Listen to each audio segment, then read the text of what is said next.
இந்திய தேசத்தின் அருமந்த புதல்வர்களில் ஒருவர்.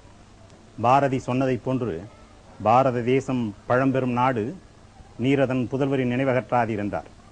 அந்த அருமந்த புதல்வர்களில் தன்னுடைய வாழ்க்கையை சுதந்திரத்திற்காகவும் சமூக மேம்பாட்டிற்காகவும் ஆன்மீகத்திலும் ஆகிய தளங்களில் அழுத்தமாக கால் ஊன்றி தனக்கென்று ஒரு படிமத்தை அசைக்க முடியாத வண்ணம் செய்தவர்தான் உறுதிமிக்க அந்த மாமனிதன் பசும்பொன் தேவர் திருமகன் அவர்கள்.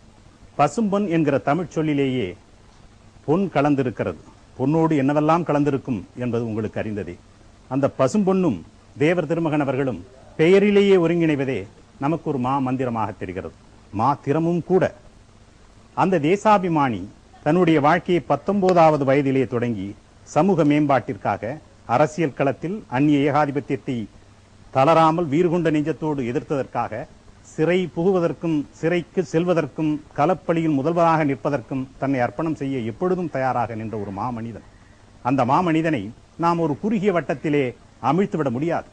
அவரை நாம் ஒரு குறுகிய வட்டத்திலே அமிழ்த்து விடுவது என்பது ஒரு பெரிய யானையை பானையில் அமுக்க பார்ப்பதை போன்று. ஒன்று யானை மூர்ச்சியாகிவிடும், இல்லை பானை உடைந்துவிடும். அவரைத்தான் பலர் சொல்கிறார்கள், he was unparalleled politician and unrivalled அப்படிங்கிறார். போட்டியிட முடியாது, ஒப்பாரும் மிக்காரும் இல்லாத ஒப்பற்ற மனிதன். அந்த மனிதனுடைய 100ஆம் ஆண்டு ஜெயந்தி, அவர் பற்றிய வரலாற்று படிமங்கள் பல்வேறு விஷயங்களை நாங்கள் உங்களோடு பகிர்ந்து கொள்ள இருக்கிறோம். உங்களுக்கு காட்சியாக நாங்கள் தர இருக்கிறோம்.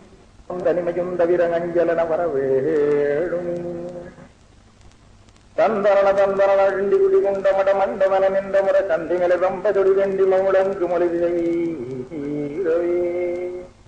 தண்டாவர் மாண்டசுர மண்டரணமன் கலகையும் துமிழ் கண்டமரர் இந்திரமன் அங்கு பத தண்ட சிறு கங்கிணி புலம் விடவரும் பவனி மயில் வாசனா செல்களிரை முந்துபட வெண்குளமருந்தினரை தந்தனவனங்குலவும் அன்பு குதி கொண்டையல் தெரிந்த கமுகின் புழைவதிங்கிடவளைந்திருமிர் மணல் சாடே இந்திய வரம்பு பல விண்கணியில் வந்து விழ வெண்கனி உடைந்து சுளை விண்டனரை கொண்ட சிறு செண்பகவனங்கள் செம்பழனியம் பதியின் முருகேசன்.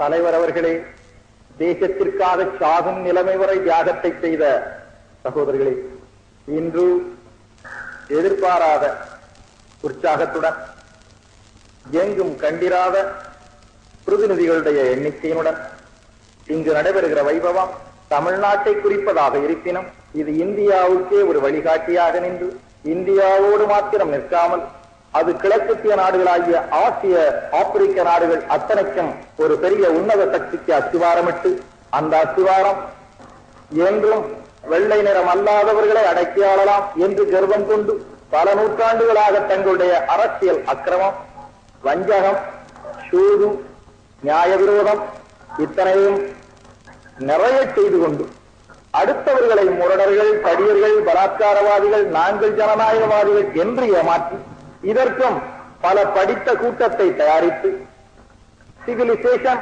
இஸ் தி நேஷனலைசேஷன் என்று சொல்லப்படுகிற முறைப்படி honesty is the best policy என்று சொல்லுகிற ஒரு பெரிய அராஜகத்தை துணையாக கொண்ட ஆங்கிலேய வர்க்கம்.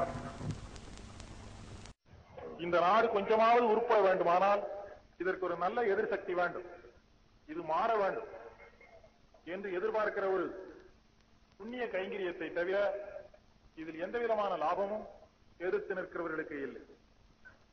இதில் வேடிக்கை என்ன என்று கேட்டால், ஆளும் சர்க்கார் ஒரு ராஜாவை தேர்தலுக்கு கேண்டிடேட்டாக போட்டால் அவர் ஜனநாயகவாதி. அதே நிலைமையில் எதிர்கட்சியிலே ஒரு ராஜா நின்றால் அது ராஜா கட்சி.